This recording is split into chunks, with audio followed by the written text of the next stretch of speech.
Hello everyone, and welcome to episode 10 of the Brickfilms monthly recap. We are your hosts, the Brickfilm Bros, and in this podcast, we'll be talking about all of the things that happened on Brickfilms.com in the month of June. As you can probably tell, we're in a brand new studio today, so if you hear any construction noises, that's probably why. At the end of the video, we'll be doing a special segment for our favorite soccer Brickfilms of all time, since the World Cup is coming to a close as of posting time. Also, as usual, for our second to last segment this time, we'll be playing a random Brickfilm from June, so make sure to stay tuned to see which one gets picked. So for our first segment, we will talk about all the contests and events that have happened on Brickfilms.com in the last month. So, our first contest that was in this month was the No Brick contest. This was a really interesting Brickfilm contest because it kind of it takes away what most Brickfilmers use in their Brickfilms, right? In their Lego. But I think it let a lot of Brickfilms come out that wouldn't normally if there wasn't that restriction on them. In third place was a Brickfilm called Fallout Brickfilm by Lego Gugus, and this was really a really cool Brickfilm. I really enjoyed it. Yeah. They used like some kind of clay or putty for the ground, and it was a really cool texture, and it blended really well with the Lego, so surprisingly well. Yeah, I really liked that Brickfilm as well. The second place was the Farmers vs. Aliens by Scrizzle Films. This was more of like a standard brick film that you would see just on YouTube. It was a farmer like fighting aliens in his garden. This one was also pretty cool because they made the monster out of clay, which I thought they animated really well. I've tried animating with clay before, and it's actually a lot more difficult than it looks. And I also think that it's a good example of a brick filmer that uses challenges as inspiration, because Scrizzle Films enters a lot of challenges and contests, I've noticed, and usually does some very impressive work. So yeah, I think this brick film was especially impressive. And for first place, the prize went to Saw by Brick Project. I actually didn't really like this one as much. I think the lighting was very intense, and it was hard to tell what the set was made of. Yeah, more like the lack of light was pretty intense. There was very minimal lighting, mostly just like a small green light that lit up the entire shot, and it was harder to tell what was going on in the shot than most other brick films I've seen. It was like 6 minutes long, though, right? It was a pretty decent length brick film, which is always good to see for contests, since it has a restricted time. Sometimes you'll only see like a minute to 3 minute brick films posted in there. Yeah, but I like when we get longer brick films. I always enjoy ones that are like 6 to 10 minutes or longer than that too. So for our second contest, this one started a few days ago, I think. In the beginning of July, and this was the summer contest. So the summer contest, for anyone that doesn't know, it's usually 3 parts, and they have different there's different themes to them, and I think it's usually 3 weeks for entering, and then a week for judging, and then the next one comes out. I think these are super fun. Yeah, they also usually are for shorter brick films. I think the limit is like 3 minutes or so, right? Yeah, somewhere. I think it might even be shorter than that, like 2 minutes. But so you see a lot of like of stuff that is too long for a contest, or too long for a challenge, but too short for a full-fledged contest. So the summer contest part 1 was animate a villain entrance, like and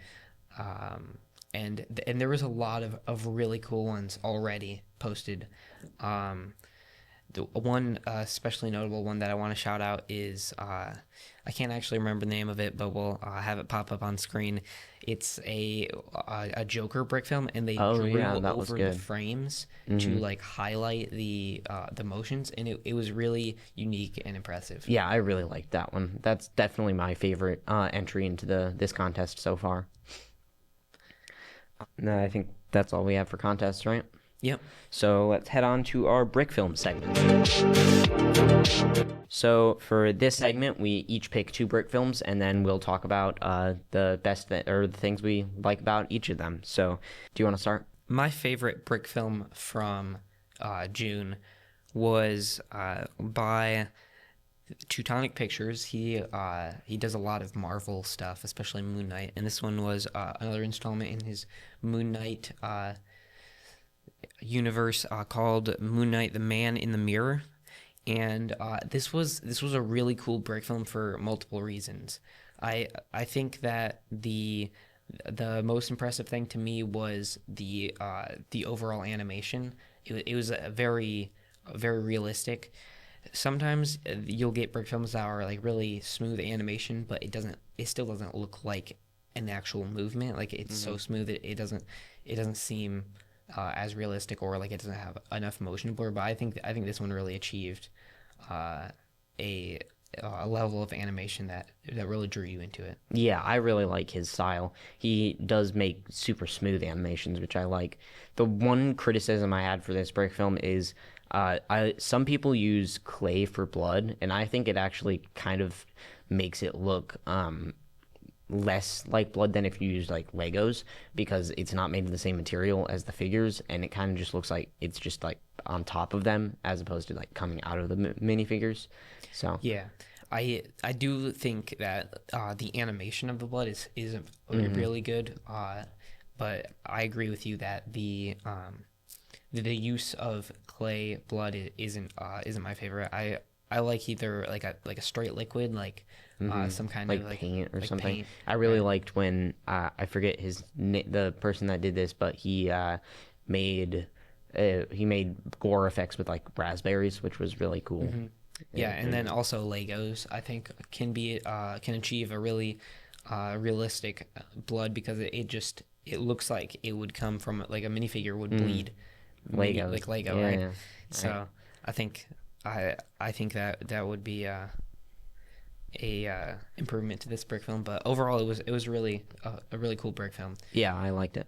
It also had a shot that I thought was really well comped. It was like a train, like a base of a train car, and it was Yeah. like floating in like I don't even know what, like some kind of emptiness, and it had like a really cool like painted background, and it was really well blended into like the lighting matched really well, and I think that part was really well made. Yeah, yeah, I definitely like that as well. So that was my first pick, but what did you pick for favorite brick film from June? So one of mine was Counting Stars by Eric Tong Studios. I really liked this one because of the voice acting. I think was the best part of this one. It's I don't know if you've seen Interstellar, you would know this. This sounds familiar. It's about a astronaut that leaves Earth, and then his daughter at home is like growing up, and he's getting like the messages, but he's so far away that like time moves differently where he is.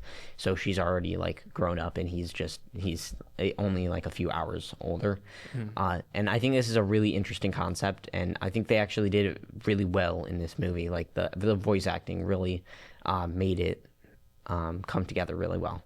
Yeah, I think this brick film was really similar to Interstellar in not only just like the plot, but also I think it really captured the emotion of the moment really well. That's like that's one of my favorite scenes in Interstellar is when Cooper. is that his name? When Cooper is receiving the messages from his daughter. So it was really cool to see that done in Lego, even though it wasn't like an exact copy of that. I think it really got to the heart of what that scene was trying to do. Yeah, yeah, I really liked this one. It was really good.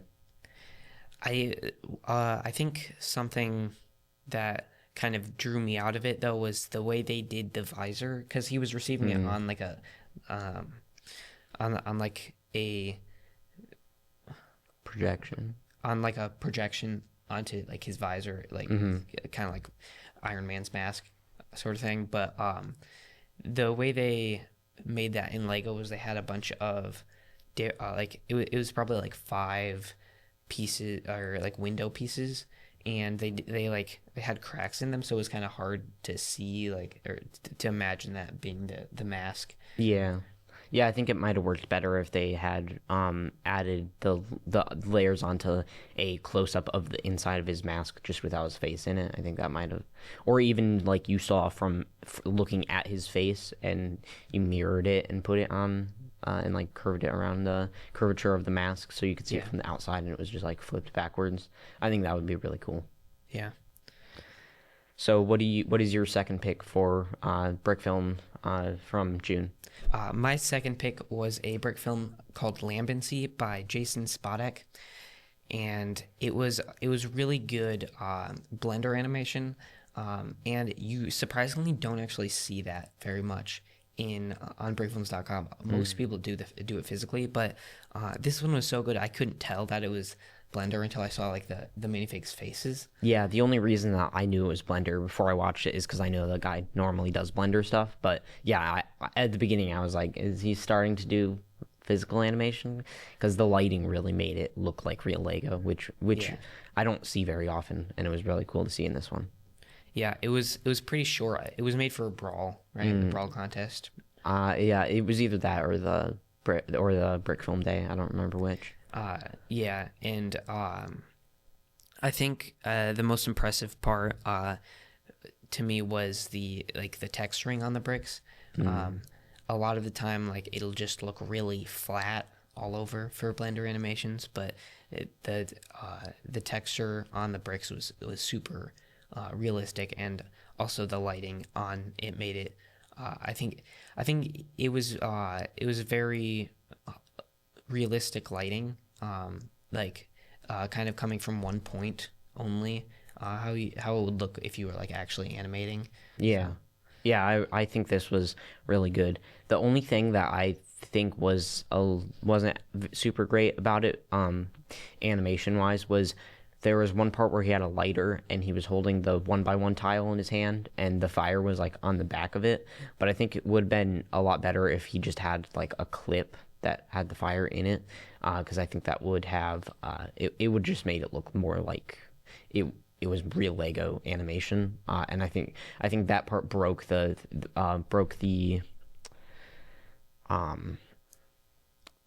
illusion. yeah, it broke the illusion of it being real Lego for me.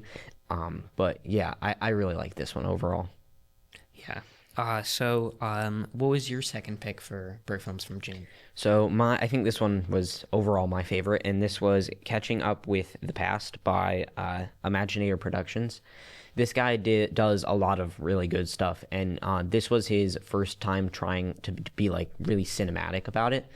And he made this one is about a hitman that is assassinating people and in California, and the lighting is so realistic. Like, I've been in California and the lighting for this one was really similar, and it was like super bright, and it was really like clear. Like the light wasn't very I don't know. The lighting was really good. Yeah, I also liked the use of the soundtrack. I think it really fit the actions of the characters. Yeah, though I really liked the soundtrack. It fit really well with the action. I also liked how they had like when the view down on the guy that got shot by the hitman. I really liked how they had the shots in like on that body like drawn on. I think it might be like a custom minifigure body or something, but it was really cool to see that. Yeah, and they also had like Lego blood in the Lego water, which was really impressive. I think that as we were saying earlier, Lego blood fits in a lot better than like clay. So I think that putting the Lego blood in the Lego water was especially compelling, because it was just when you use Lego elements for the water, sometimes it won't look like water because it's not in motion, right? And I think that animating the blood going into the water was made the water look more realistic, because you can see the studs dispersing through the blue pieces, and it made the blood look better and the water look better. Yeah, it was. I really liked how they did the blood in this one, for sure. I also like how jarring the shots from the pistol were, because a lot of times they either put the shots too slow, or they put them like it's really obvious that he was about to do it. But I think this part, like, it wasn't. I kind of thought he might just like decide not to, because it seemed like he had some hesitation to shoot him, and I think it was very jarring when he ended up shooting, and like the fact that he shot like 4 or 5 times. It really reminded me of of something that would be in like The Godfather, the way it was presented. Also, the camera angle was it was behind the guy in the pool that was getting shot at, and you could see the guy with a gun, and you could see the guy getting shot like jerk every shot. But you couldn't see the blood until the camera angle changed and like panned above him. So I think that was a really good way to shoot that scene. Yeah, without having to add on like splurts of blood that would probably not look as natural in Lego, for sure. Yeah, I really like that part. It also had a super low depth of field. Like, the depth of field was really, really low in this one. Yeah. Like, it was incredibly blurry, the background, which I think really lent to the dreamlike quality of the animation. Kind of like a hazy background. You couldn't really tell where exactly they were. Yeah. The other thing about it was there was a lot of credits. I think the credits were half of the animation. So there, I think this was a bit of a joke, because Imaginator Productions had like a long list of things that people do, like director and hairstylist, and it all just said me. I think that was pretty funny.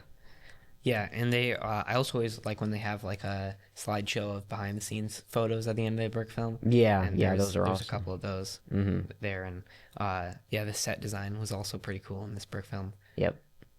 I'm not sure if it was a mock created by Imaginator Productions, or if he like bought pieces to build like something that was already designed, but either way, it was really good. It looked really cool.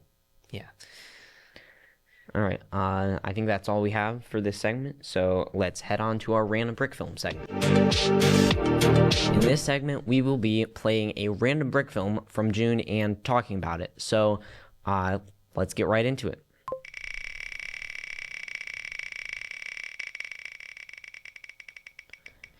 The winner is Legend of Zelda Triforce Piece Collection. I actually haven't seen this one, I don't think. So this is a Brickfilm by a newer Brickfilmer who calls himself Paul the Wall. So this is pretty short, so let's just get into it. Stop motion studio. See? Nice sound effects. I like the custom Link minifigure. Yeah. I like how they used the like generic Lego head. It makes it feel very retro. Yeah, this one was pretty good. Definitely improving. I've seen some of his earlier ones, and they're not nearly as good. So, That's all for random brick films from June, so let's head on to our next segment, the best soccer brick films of all time. So why don't we start this segment with one of the older brick films that have been featured on this podcast. This is a brick film from, I think, 1987, right? Yep. And this one's a soccer brick film in mini-land scale, so they had a lot of pieces on set. Yeah, so this brick film was actually commissioned by the Lego Group in the 1980s. It was created by a production company from Hungary. So it wasn't originally in English, but that doesn't matter because it's one of those old Lego stories that doesn't use English or any other language for that matter, just sound effects.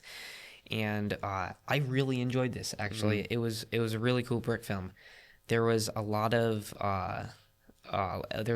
like slapstick in it.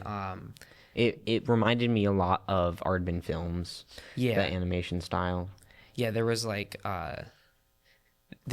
multiple parts where I think there's one team that got 3 injured players, and their like legs would like fall apart, like the bricks would just go all over the place, and that was really funny.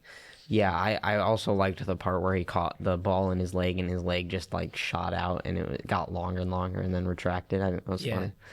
And then I also liked the part where he was blocking a goal, and with his leg, and it snapped off, and the ball went into the goal anyway, and it was counted as a point. Yeah, I really liked this one. I also liked the brick built effects for all of the like scoreboard and stuff. That was really cool because it looked slightly digital. Like it all the animation was actually surprisingly smooth for all the scoreboard stuff, and like the fans in the crowd were also really well animated. Yeah, and it's super difficult to animate like on the scale of this and the amount of moving things like this. Yeah, I'm sure they had like multiple animators on the set. Yeah. This was like a it was released in 1987 on a VHS. And it was part of like a 7-part series of like Lego sports animations. It was the original title for this episode in English was Soccer to 'Em, and it was it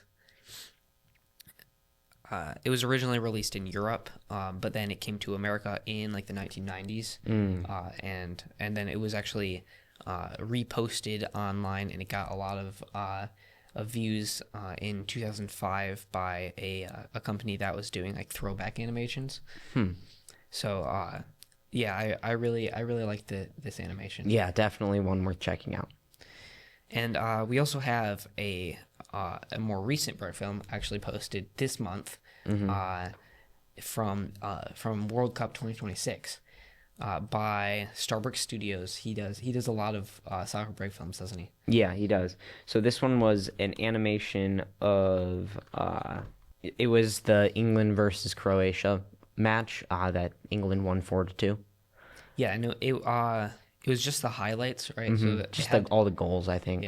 Yeah. But it was really good animation because they had like all of the players and they were animating them all at once, as well as like the ball, which seemed like really difficult to animate. Yeah, and it was really smooth, and I really liked this one. You don't see very many sports brick films just because, like, as I said before, like, just the amount of players and moving parts that you need to move is just so huge. It's really hard to make it look all, like, flow completely smoothly. And I think that Starbrick Studios got pretty close with this one. Yeah. The one thing I think that could have been better was the soccer field had the white lines were upraised. I think it would be a lot better if they had green plates alongside those so that it was completely flat and it still had the colored lines. But other than that, I think this one was really, really good. I also liked how they did the jerseys. They had like a cart or a paper printout of it, and they like stuck it to the front of the minifigure. Yeah. And during the like the animations, you can't really tell. The only reason I could tell that it wasn't like printed onto the piece was in the it has like a part where it shows all of the players, and you can tell that they're printed out in the picture of all the players. Yeah. Yeah, but this one is also an amazing brick film by Starbrick Studios. Is that all we have for today? Yep, that's all for this segment. That's all we have for this segment. So I hope you enjoyed the World Cup, and let's head to our outro. Thanks for watching this episode of Brickfilm's Monthly Recap. If you enjoyed, please make sure to leave a like and comment what your favorite brick film that we talked about today was. Please subscribe if you liked this episode and would like to see more Brickfilm's Monthly Recaps. Thanks for watching, everyone, and we'll see you next month on the Brickfilms Monthly Recap.